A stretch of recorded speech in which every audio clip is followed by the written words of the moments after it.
All right, everyone, welcome to today's the Expat Woman Show. My name is Nyna Caputi. I'm the host and I'm the of the Expat Woman Show, and also I'm the founder and CEO of the Expat Woman.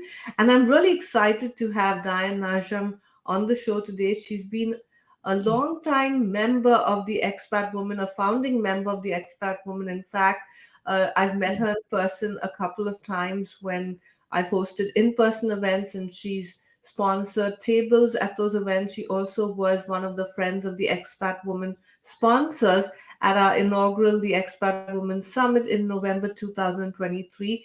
And she is really a rock star when it comes to advocating for women, mentoring women, and also has started two tech startups. She's currently the founder and CEO of PhotPAD for Business. And I'm going to have her explain a little more about all the amazing stuff she does. And then we'll go into our discussion. So thank you so much, Diane, and a huge welcome to the show. Thank you, Nyna. I've always enjoyed being part of the Expat Women organization that you have created for all of us to come together and meet each other. It's been wonderful. Hi, everybody. I'm Diane Najm. I'm the founder and CEO of PhotPAD for Business, a simple design tool for everyone to create graphics and share to all their social media channels and marketing channels as well. And it's been a fun journey to not only be an expat and work abroad, but also to build a company coming from a non-tech background. So it's been such growth and fun doing it, opportunities. Wonderful. And maybe since this is the Expat Woman Show, and I know you've been an expat for a while, you've been a digital nomad for a while, but Yes. moving back and forth between Abu Dhabi, Dubai, the Yes. US. So why don't you share a little bit about your expat journey, your repat journey, how this happened, and also you are a second generation immigrant or a daughter of immigrants. So Yes. also bringing that into the mix and telling us a little bit about that before we go further into discovering similarities. And I just want to welcome everyone who's joining us either on YouTube, on LinkedIn, or in our Facebook group or Facebook page. Really happy to have you join us. And do jump into the comments and introduce yourself and tell us where you're calling in from, or if you have a question or you want to add to the conversation. Thanks. Go ahead, Diane. All right, thank you. You said I was a second generation from an immigrant family, and that's so true, but it never felt like that because my grandparents lived with us and we really surrounded ourselves with the community of the Greeks and grew up that way. So that's what probably attracted me initially was the diverse group of people. And I love learning about cultures because I know the culture I grew up in, the stories of my family and the challenges that came with coming to the United States, working in the United States, and getting acclimated to a new environment, new culture, and moving actually out of this culture, out of this community that was very supportive and strong and close. My first journey was really moving out of state because even every state you move to is different, every challenge that comes with it, every culture, and you really have to know like more about it and how you're going to acclimate to the new environment. But more so recently I started, and not recently because we've been going back and forth for a while. My longest stay was this last time in 2023. But the important piece is that journey, even though I had some experience, it is difficult because you get there and you need to really survey what's going on. How do you fit in? Who do you meet? How do you meet them? And so it was kind of lonely at first. I remember feeling that way when I first got there. At first, Got where? Dan, do you want to when I got to Dubai, right. it's kind of exciting. And then it drops because all of a sudden you don't have all the luxuries that you had here. I mean, there's different kinds of luxuries, but your routine, you don't realize how much of a pattern you became in. It really pushes your comfort zone. So that was really exciting. And every step, every time we've gone back, it's been a growth experience of doing a little bit more, moving a little bit more forward in understanding how I fit in and how do I acclimate and how do I build networks and get to know people and understand the culture. Right, right. And then you also have to come back to the US because you're Yes, going back and forth between of course. Dubai and the US. So then it's Right. also you come back and you every time I think every time you live abroad for a while or you stay there for a limited amount of time, you come back, then it's like you're juggling two worlds and you have a foot in each world, right? So Yes. yeah, so I mean that I'm sure is also a lesson in itself, right? When you're Yes. shuttling back and forth between two worlds. But let's move on to our topic because we Okay. only have 30 minutes.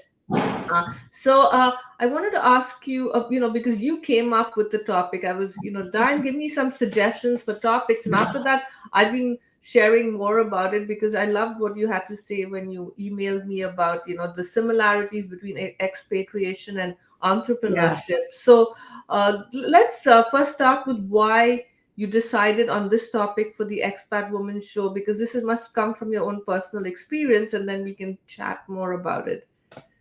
Yeah, so absolutely, it comes from my experience, and as a founder of two tech platforms, entering into the tech space, coming from a social work background, and so that was difficult in itself, and it really kind of sparked me that when I first started PhotPAD, it was I didn't know anything about the culture of the tech world. I didn't understand, originally, but what happens is, just like I mentioned in the last the goals and resolution podcast that you just did, you have to make a plan just like you would in a startup. And I really started thinking about it, and it was, you have this idea and you want to live abroad and it sounds exciting. Well, starting a startup is the same feeling. Like, we're really, really excited to move forward and to get into this new role that we will be playing. And but you have to set goals. I think that's the first step into kind of diminishing a little bit of the challenges. No matter how you plan it, just like a startup, it's a roller coaster ride. You want it to be perfect. You want things to go according to your goals, but it doesn't always. And you're going to have highs and lows, just like a startup. So that's how it all, like, when you asked me, I was like, well, I think I tend to do that a lot anyways. Look at, what I'm doing that's a challenge through entrepreneurship eyes, because I think that's where my growth happened personally and professionally, was these risks you take and ideas you have and the excitement that comes with it. But after the excitement, and you map it out, like we do the business plan, but like if you're moving abroad, you really need to map out, you need to do your financials, just like a business plan, right? So I think that's how the idea first came up, was that was my thought. I think that's great. No, it's so true, and I maybe had thought about it subconsciously, but I've never really spoken about it. And Yes. I'm an accidental expat because I came to the US to study film, and then I met my husband here, and we got married very shortly after that. That's Mhm. a whole another episode for the Expat Woman Show about finding love and landing up staying in another country. So I didn't really plan out my expat journey, like Mhm. some people do. Some, like I'm sure in your case, because you and your husband go to Dubai, I'm sure you have that the luxury, of really planning it out, and so do some people. Yes. So it was even harder because I just got thrown into the whole expat woman role. It's like if someone just hands you a business and says, okay, run this business, and you haven't even thought about it. But yes, other than that, because I've worked with so many expat women, I know it's very exciting, right? When you Yeah. make that conscious move to move abroad, and it's also exciting when you want to start your business because finally you're turning your idea into a reality, or Yes. and that's why it's called startup. And once that honeymoon phase, there's that honeymoon phase, right? So Yes. once that honeymoon phase is over, and that's when you realize, wow, there are lots of challenges. It's exciting, but then I have to deal with all this. And in my case, when I started the Expat Woman, and even during the pandemic, I've been hit by a lot of challenges and hurdles. But what I've learned is, having a positive attitude, being persistent, and being persistent, Yes. positive, and I forgot what the third. I had three P's. I've forgotten the third P for now. But let's have you talk about some tips that expats and entrepreneurs can incorporate, especially since you're living both worlds right now, because you're going to Dubai, coming back to the US, running your business. What are some tips and thoughts on this, on the parallels or similarities between the two? Yeah. So, well, a couple things. When you were speaking, the first thing I thought of was the shiny new object. Isn't that Right. what we do? Is startups like it's a shiny new object, and we get really excited about it, and we build the business plan. So that's like the first tip is to really sit down and build your own business plan. And you might not call it that, but in the social. Sorry, in the startup world, it is a business plan because you have your goal of what you want to do, what is the outcome you want to see, how are you going to get there, and then your financials, because things again like and what would be your metrics, is it in the first 6 months you're going to look for a job and not making it almost impossible goals. And so it's just like this is again like the tip I think is like we talk about scaling in the entrepreneurial world, your business, but it's the same thing in being an expat. You don't want to make the goals so big, that you're not going to reach them, and they sound, and then you get depressed and you come back and you feel like you failed. It may come in increments that you think are attainable. I think like the first month should just being acclimated. So have enough that in the first 3 months you're going to survive on maybe not getting a job. If you're going abroad and you're going to work and you're work for a company there, you need to look at what are the visas you need and what you need to do and how long is that process. I don't know about other countries, but in the Middle East, everything takes a really long time. That was one thing we learned. Nothing happened overnight like it does here in some way. So if I needed something or I needed to do something, it's such a process there. And you really need to understand that. So really give yourself, if you think 3 months, it might be 6 months, is to give yourself that time period. Know that it's a risk, that you're taking a risk of, just like you're doing a startup, you invest your own money in your startup, and it's a risk. You might not get it back. You might not achieve what you wanted to achieve, or it might just take longer. So that's really important to think about the risks and how will you deal with it? What's your support network? What's it going to be? And that's like one of the things that, again, we talked about in our goals, podcast goals and resolutions, is to really look at developing those relationships before you go, because it can be really, really lonely when you are there if you don't make any connections before you go. And it's more difficult, I believe, to make connections after you get there. So is to figure out some organization. It doesn't have to necessarily be an individual, but some organizations that you want to get acquainted with before, meet the leader who runs the organization. Maybe she can give you tips. Sometimes they do introductions, but things like that you can really do. And again, it's just like having your own company, because you got to plan all this. You have to plan behind the scenes. Just like, oh, I got this idea and launch. It would not work. You have to really do a lot of work. When I first started PhotPAD, we did a project with Seattle, and we did 50 businesses that were kind of icons of Seattle to start using PhotPAD just to get us out there, get our name out there. And it's things like that. That's what I'm saying. You have to come up with some campaigns that you're going to use as a way to integrate into that culture. Great insights and tips about the parallels, and how both of them, you need to have planning, and also it's finances. Yeah, I think that's another thing, and I know that comes up a lot with expat women, when you have to have that backup, right? Because if you don't get a job, or if you have a business and it doesn't take off immediately when you move abroad, you need to have, as you say, 3 to maybe 6 months of a financial backup. And the same thing with your business. If you decide you're going to start a business, and all of us just want it to happen overnight, right? You just have these, Yes. because you're so love with your startup idea, Yes. you just, and you assume everyone else will love it and the business will just come. But for you and me, and I'm sure other entrepreneurs listening to this, sometimes it doesn't happen overnight. It can take months. It's not a sprint, it's a marathon. And the same thing with the expat Yes. woman. You might move to a new country for certain reasons, and those for certain goals, and those might not be achieved overnight. So I think also, being kind to yourself, I think some self-compassion and patience are very important, because if you because some people are so ready to throw in the towel, whether it's living abroad or running their business, and then just go back to what they were already doing, or move back to the country that they originally were living in. And I just think you need to you just need to have a long-term goal and vision and work towards that, and just take small steps so you don't get overwhelmed, whether it's entrepreneurship or living abroad.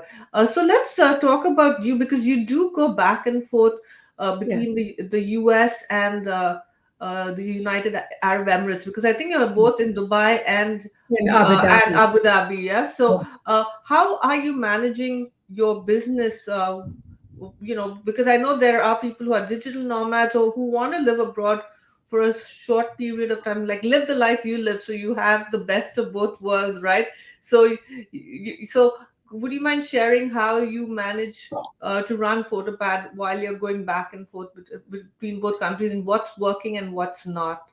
Yeah. So yes, but I wanted to comment a little bit on the finances because I think it's really important to understand you have finances, like if you're here in America, and the exchange rate. And what does that mean? So I thought that was a really important piece to remember too when you're making your goals. But oh gosh, can you repeat the question? I'm sorry. No, And why I don't you had that talk? in my Sure. mind.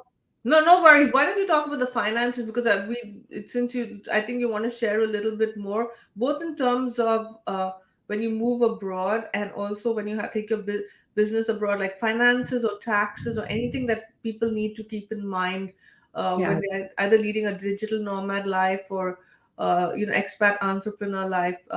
Would love to hear that. Yes, no, I didn't have very much more, but I just wanted, as you're speaking, I've thought about how that came into play. Like the Emirates is very, very expensive. So I didn't plan that very well in the beginning. And then everything expensive, what you get is not always what you think it is here expensive. So it's things like that the food was very good pricing, so that was great. But living quarters was smaller, was more expensive, and depends where you want to live.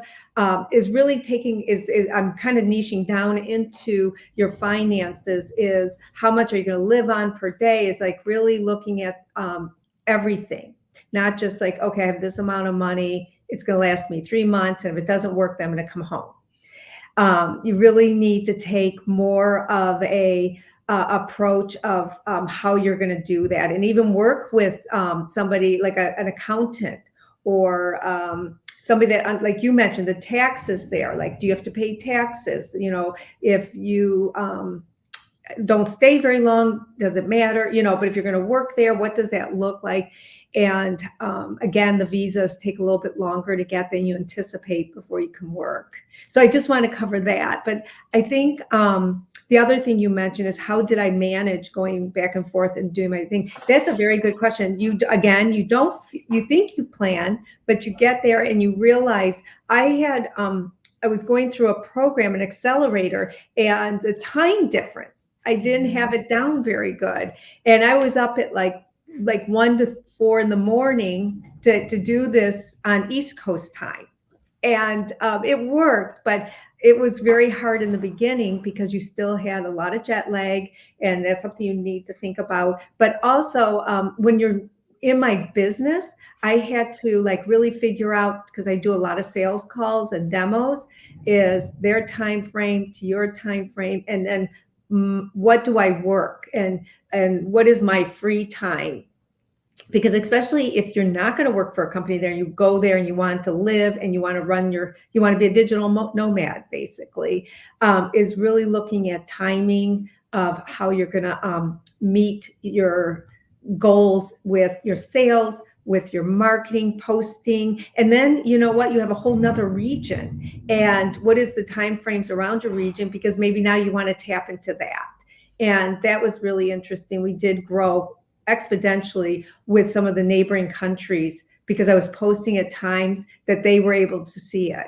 And the great part is, you do these ads with Facebook to reach those. Well, when I was over there, I didn't have to do those ads because I was reaching them, and it was really interesting to learn that piece, is understanding how to manage your time.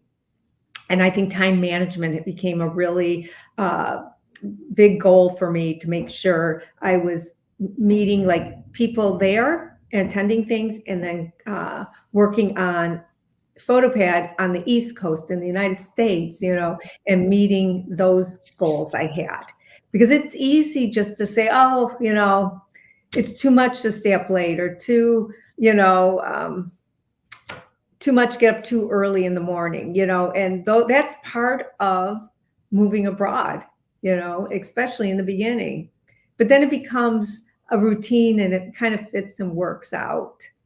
Right. No, that's great. And also keeping the time zones in mind, not just for business, but also when you move abroad, and your family and friends in a different time zone. And like my mom my mom lives in India, and there's only a certain time period that I can call her, because the rest of the time she's sleeping or I'm sleeping. So things like that too. I think when you move abroad, and you need your family and friends, and you have to keep that in mind too, that the time zones might affect you being able to connect with them.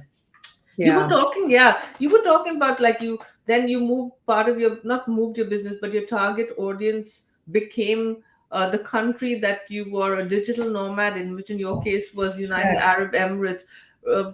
So you were doing business with them. So in terms of like, did you need to uh, also register PhotPAD in UAE, or was it because you're registered as a business in the US, you could do business in the UAE and the neighboring countries? I'm curious to know how you did that. Yeah, so it is just like here. It was almost like I moved my business from here to there temporarily. So I didn't have to do anything because I was a digital nomad. Everything was online. It's not like I'm selling a product that's physical. So that would be different. And these are countries that I could have reached, come in the United States through ads, through Facebook, LinkedIn, or Instagram, social media ads.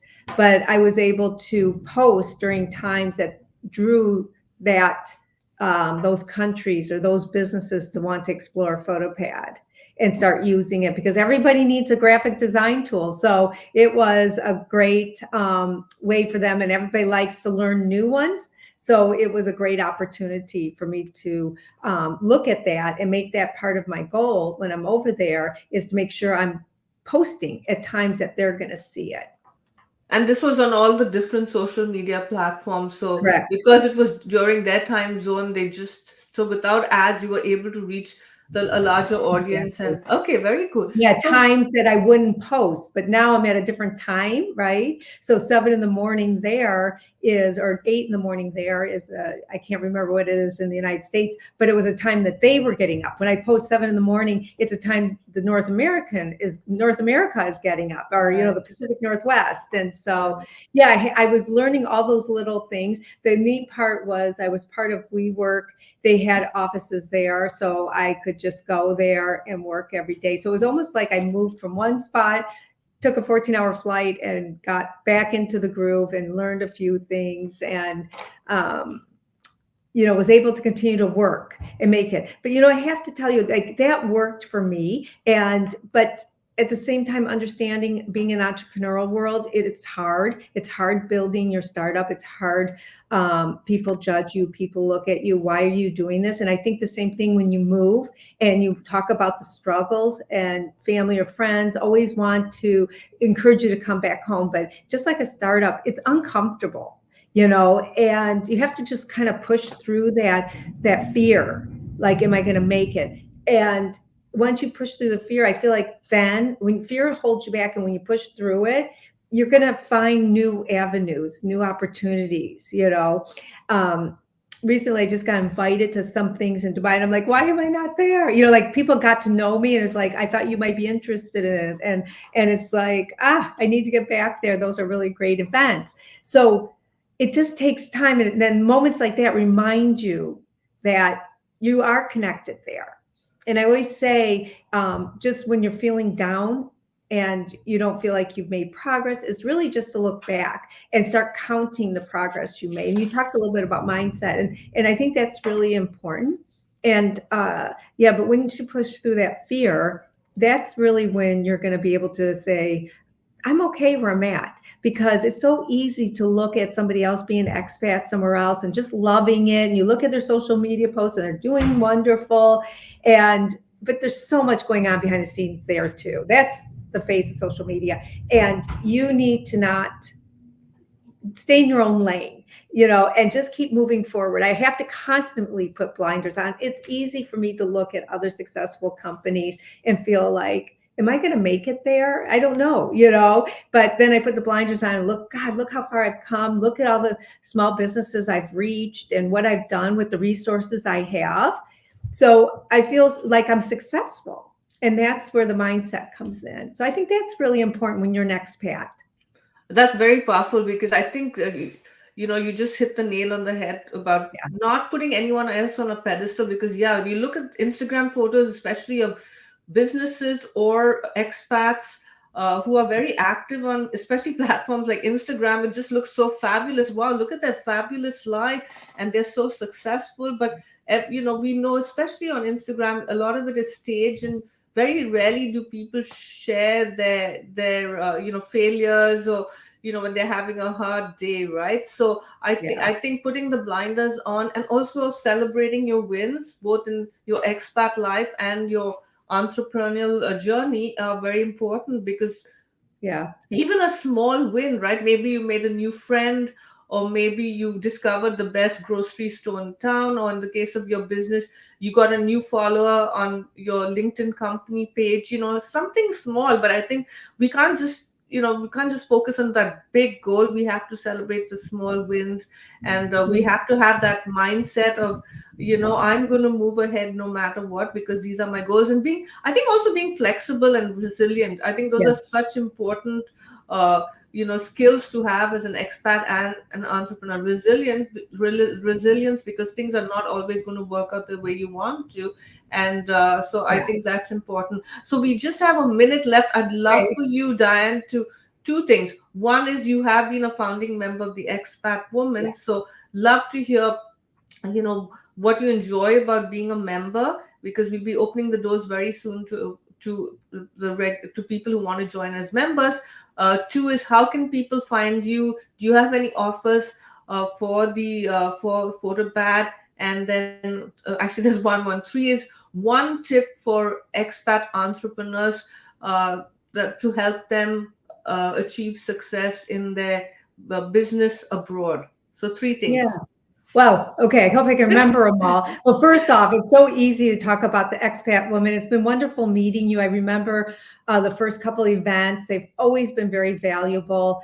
I feel like I love everything you put on. It's all relevant and great, and it helps you move forward and helps you grow. I love all the women I meet from all over the world, and I think that's really what makes it successful. We've all had a journey, and just like we're talking about today, the entrepreneurship and expat, the journeys are the same. We have, like you said, resilience. We need to persevere through things, but yet we have one another to do that in your group. So I have found it to be very valuable. I love it, and I think you will find value in it too if you join. And it's a great time to join, because we continue to have new women who bring new perspectives, and so many different things that we've done, from pitches to brainstorming sessions and coaching and a number of things. So I can't say enough. If anybody wants to reach out and ask me more, we can talk. What was the second question? The second Oh, question about PhotPAD, let's oh yeah. share briefly about PhotPAD and any offers you have, or Yeah. yeah. as I mentioned, PhotopAD's an easy to use design tool. It's simple to use. All you do is drag and drop your photos and create photo stories, graphics, everything for your social media marketing in one place.